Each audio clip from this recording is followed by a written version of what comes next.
Diabetes is high glucose level in the bloodstream.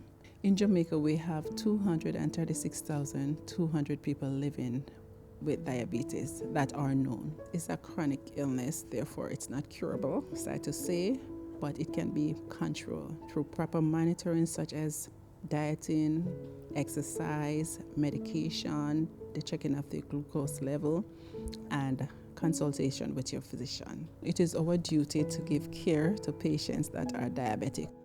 Whether you're a member or non-member, you can see our consultations.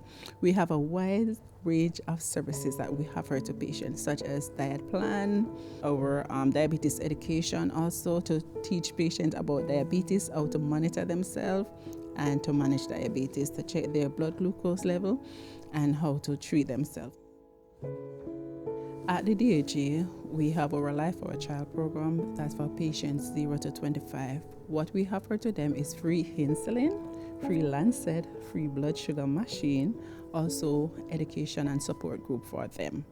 You can call us at 927-6774 and you can speak with Nurse Nicorine Knight. She's a clinic coordinator and she will educate you and walk you through the step of what is to be done.